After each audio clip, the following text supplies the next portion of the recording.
Recording in progress. Assalamualaikum itu.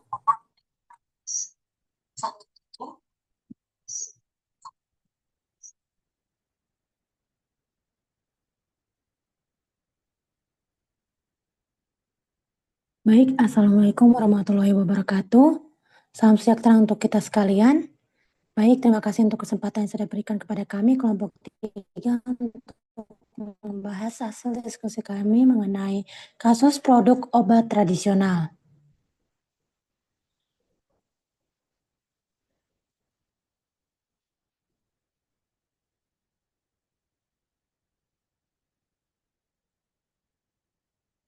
Di sini kami kelompok 3 terdiri dari Tutut Firnaningsing, Yasmin Noorinda Sulfani, Gina Belinda Kasim, dan Elisa Putri Septriovani Kalangit, saya sendiri.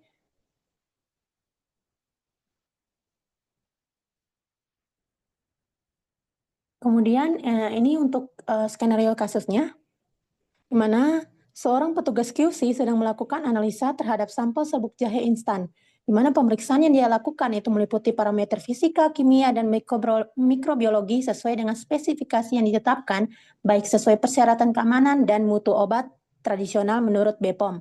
Acuan-acuan lain yang penunjang dan spesifikasi internal berdasarkan trial oleh R&D atau Research and Development, di mana hasil analisa menunjukkan bahwa adanya nilai angka lempeng total atau ALT yang lebih dari batasan normalnya. Setelah pemeriksaan catatan pengolahan batch, komponen bahan aktif obat dan eksipien yang digunakan telah melampaui proses pengambilan sampel dan analisa oleh QC atau Quality Control sesuai metode dan parameter spesifikasi yang ditetapkan. Namun ternyata kadar air yang ada dalam rimpang jahe itu cenderung tinggi sebesar 9,5%.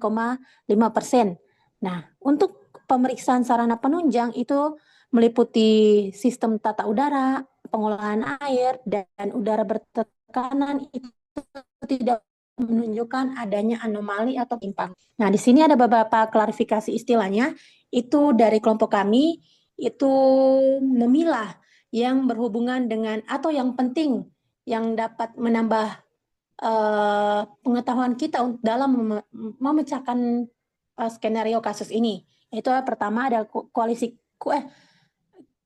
control atau QC, kemudian ada parameter fisika, kimia, mikrobiologi, spesifikasi internal, R&D atau Research and Development tadi, kemudian ada ALT atau angka lempeng total, itu yang menunjukkan adanya suatu bakteri di dalam suatu produk, kemudian ada anomali atau penyimpangan atau keanehan, kemudian ada eksipien bahan tambahan, kemudian kadar air itu menandakan adanya sejumlah air yang terkandung dalam suatu produk atau simplicia tadi. Kemudian ada batch, di mana ini sejumlah obat atau bahan obat yang diproduksi dalam satu siklus. Kemudian ada koloni, itu sejumlah atau sekumpulan bakteri-bakteri.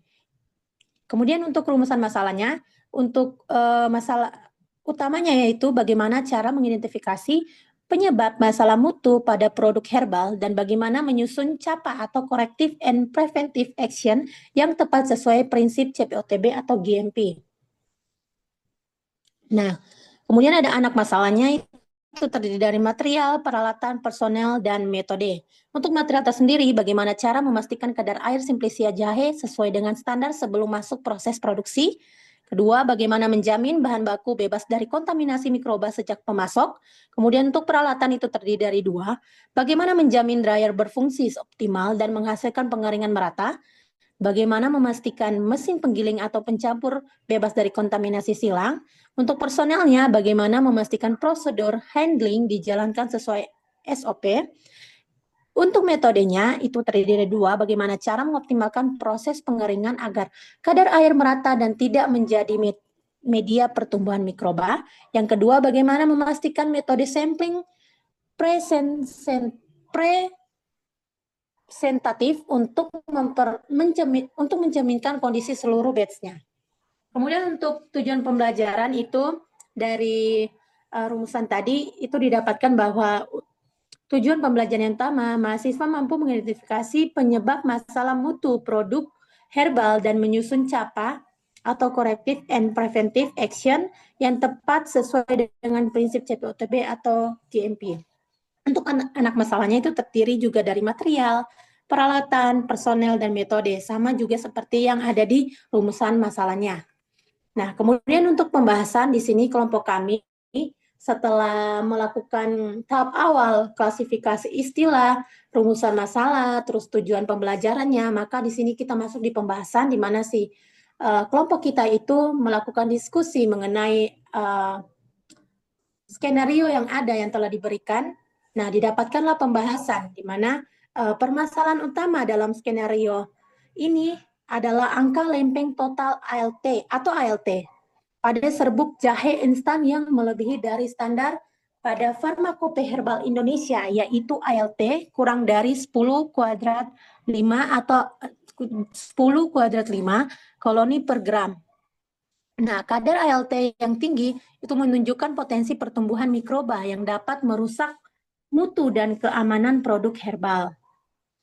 Nah, dari segi material, adapun penelitian yang menunjang hasil bahwa dari penelitian yang dilakukan oleh Evrelia dan kawan-kawan itu melaporkan bahwa kadar air yang didapatkan dari Simplicia rimpang jahe ini itu sebesar 9,3 dan untuk ekstrak etanolnya itu sebesar 12,33.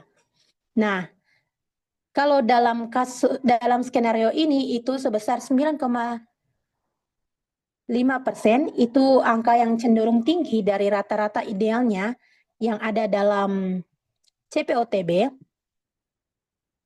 Itu untuk kadar airnya itu baiknya kurang dari sama dengan 10%.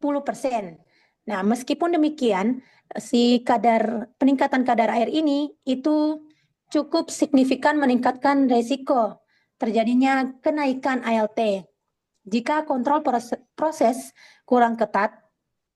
Nah, di mana hasil penelitian dari peneliti lain juga dari Subaida dan kawan-kawan itu menunjukkan hubungan antara faktor material, sanitasi, dan proses terhadap kenaikan angka ALT pada jamu tradisional. Jadi ternyata setelah dilihat dari beberapa jurnal itu juga memiliki hubungan antara material, sanitasi, dan proses yang menjadi kemungkinan dari terjadinya kenaikan dari angka lempeng total atau ALT tadi, di mana itu menunjukkan adanya suatu pertumbuhan bakteri.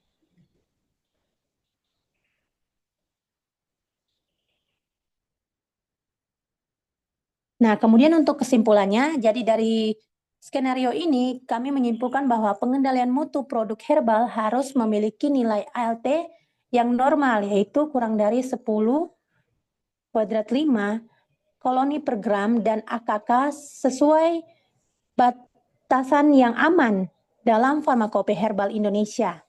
Nah, implementasi dari CAPA atau Corrective and Preventive Action berbasis CPOTB juga sangat diperlukan untuk memperbaiki permasalahan serta mencegah terjadinya atau terulangnya permasalahan yang sama sehingga mutu dan keamanan produk itu tetap terjaga. Sekian dan terima kasih.